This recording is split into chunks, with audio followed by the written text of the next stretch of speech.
Did you know there's a brewing company that strives to reduce food waste by taking leftover bread and turning it into beer?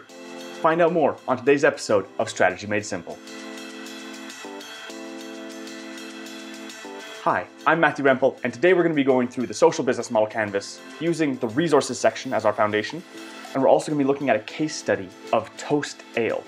This is a part of a larger series on the social business model canvas, how you can use the business model canvas to create social impact, environmental impact.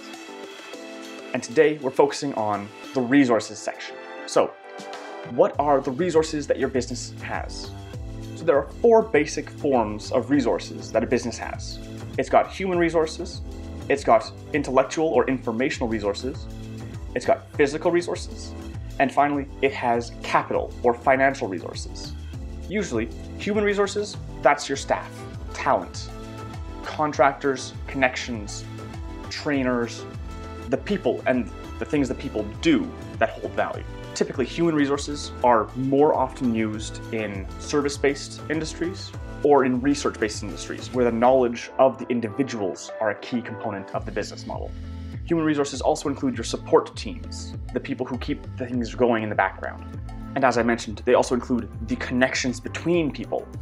So if one people on your team has a connection to several of your partners, that's a key human resource, and it's important to keep that in mind when you're looking at how your business model works. Intellectual or informational resources include things like copyrights and trademarks, so the brands, but then it also includes engineering documents, blueprints, designs, patents, anything that without the information, your business cannot continue. And information can be passed between people, which is why I didn't include it within the human resources section. These informational resources are often held by people, but it's important for them to be written down into processes so that you can pass them on to others, or as you scale your business, be able to have more than one person using the information at once. Often this is done through succession planning, so that you know if somebody is leaving a position, what they actually do, the information they actually need to do that job, and how to pass it on to somebody else. Next, we have physical resources, the physical things. This includes manufacturing equipment, the buildings or land that you use in your work, vehicles, inventory, the actual physical matter, the things that you use in the course of running a business. And finally, you have financial or capital resources. These involve operating capital, the stuff you use to pay wages, salary, and suppliers. It involves investments, the long-term savings of the business. It also includes lines of credit and other forms of debt financing, so that when you can't run the business with your cash flow, you have the option of running a little bit of a debt so that you can keep operating. The kind of balance of resources that your business is going to have will vary greatly depending on your industry. For product-based businesses, usually the physical and the human resources take priority, especially in wholesaling situations or retail environments, where you're taking other people's products and you're selling it to customers. You need the sales force and you need the product to sell. For companies working in research, you'll need far more human and intellectual resources, because that's the core element of your business. All businesses, of course, need to have financial resources, but I'm going to get into more detail about that in a later video on revenues and expenses. And that brings me to today's case study. Toast Ale, a UK-based brewer, is trying to reduce food waste. They do this by taking the leftover bread from the catering and sandwich industries, usually the ends of the loaf, and they use that in their open source recipe to supplement the inputs to their beer. They use this bread to replace about 1/3 of the malted barley that they would typically use in their brewing process. And so the resources for Toast Ale involve the bread that they use, the recipe, and the brewing equipment and building that they brew in, naturally. And in fact, because they use the end slices of the bread, they were able to save 851,000 slices of bread from going to the landfill in 2019. This also reduces the overall environmental impact of the malting barley process because they use less of that input as well. So for Toast Ale, their value proposition is tasty beer and better for the environment. Their social value proposition is really that they're reducing food waste. And they're doing that by following the Sustainable Development Goal number 12, specifically Goal 12.3, which reads, by 2030, to have the per capita global food waste at retail and consumer levels, and to reduce food losses along production and supply chains, including post-harvest losses. And if you'd like to learn more about how they do that, I've left a link to their impact report for 2019 down in the description. The customers for Toast Ale are primarily people in the UK, 18 years and older. Their marketing is focusing on young and environmentally focused individuals within that target market. They also sell to pubs and bars, as well as distributors and caterers. Their channels include their website, stockists, which is a very British term for just retail locations, wholesalers, and they deliver by bike courier. They've deliberately limited how far they can deliver because of the environmental impact, and instead choose to partner with local breweries to expand their reach, instead of shipping their beer further. For relationships, they have a helpful giving tone on all their marketing, and they also have open partnerships with other breweries. They amplify this by showing the process of brewing using bread. They also have an open source recipe that they share freely with other breweries, and even include a recipe for home brewers. The activities of Toast Ale involve brewing, clearly, marketing, packaging, and creating new partnerships. Fun fact, they're actually shifting away from bottles towards cans after they evaluated the environmental impact of their packaging. They also use reusable kegs whenever possible to further reduce the environmental impact.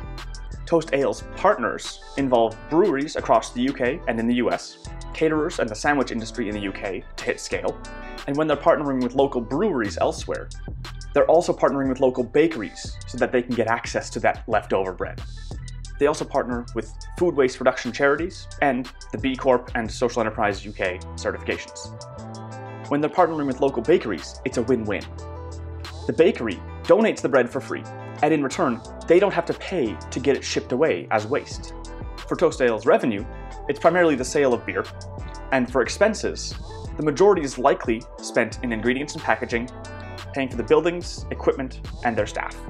As you can see, the entire business model is centered around this one resource of the excess bread, the waste product of a different industry, that Toast Ale has been able to pull in and make a centerpiece to their business. Everything links back to the bread. The value proposition is based on using bread in the brewing process. The relationship is based on allowing other people to do the same with excess bread in their geographic location. The relationship, the way that they hold their recipe, is also in a way to amplify wherever people are, that they can use their excess bread to do the same. The activities, when they're brewing, they're using that excess bread, and they're choosing to take the environmental impact at the same time. As they're taking this excess bread, it is removing food waste, which is in and of itself a great goal. But it also has the environmental impact of using less water, land, energy to produce the malted barley. And so this combined dual focus is everywhere in their business model. In the value proposition, their marketing is based on good for environment and reducing food waste, naturally. And the social value proposition that they specifically point out is around reducing food waste. On their channels, delivery by bike courier, reducing the environmental impact. Choosing to not deliver on a distance reduces their environmental impact. And partners. When they're choosing which partners to partner with, it's about how they can scale this impact, how they can grow this reduction of food waste in other locations. It's incredible. I love how this all fits together. So after finishing the draft of this episode, I sent it to Louisa Ziane, the COO of Toast Ale, and she had a couple corrections to make. First, about the recipe. The open source recipe is for home brewers only, and it's considered a beginner recipe.